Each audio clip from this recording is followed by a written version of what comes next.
Good afternoon, everyone.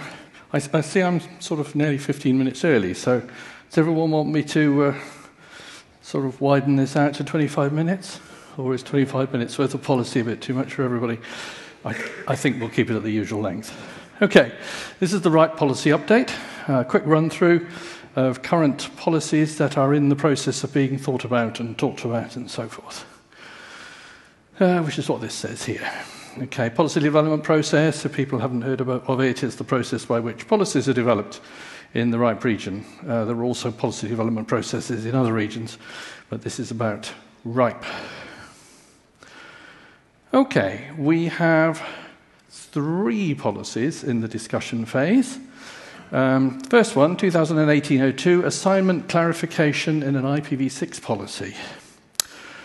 Right, do you remember when we were talking about hotspots and things actually grabbing addresses in hotspots and this being classed as an assignment and the RIPE NCC not allowing people to do it? Well, that was fixed in a previous policy. Okay, this one is a further clarification of the same thing, and it's about how long you can actually assign such a thing, such an address. And it doesn't actually put a time limit on it, but just says it's non-permanent, whatever that means. So this is actually quite a small policy change, and it's really only of interest to people that get excited by policy. I suspect it won't affect anybody in the room.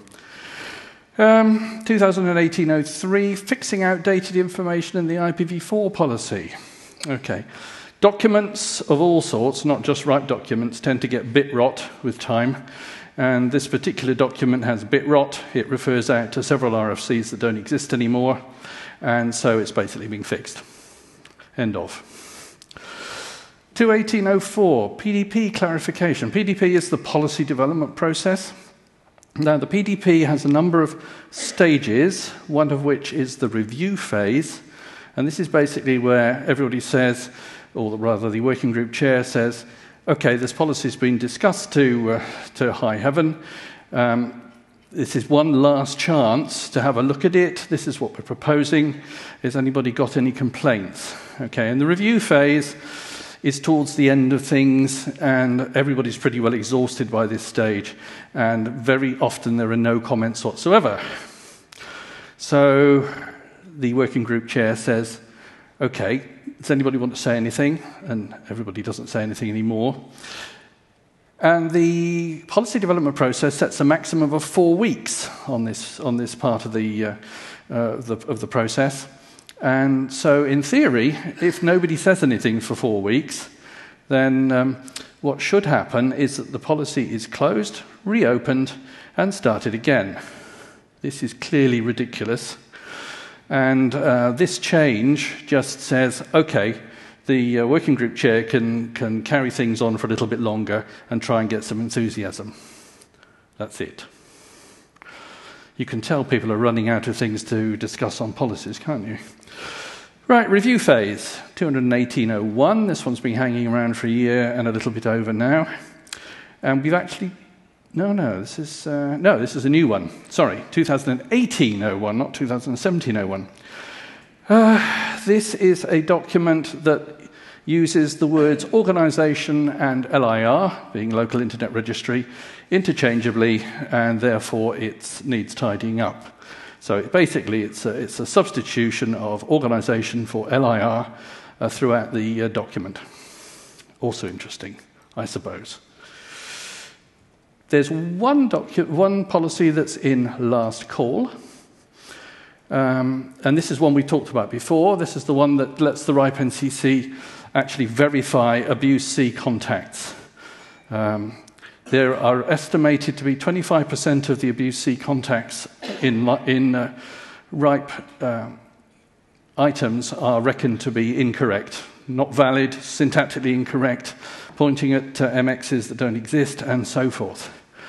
And this gives the RIPE NCC the mandate, or the requirement even, because the RIPE NCC doesn't really want to do this, to actually check these on an annual basis.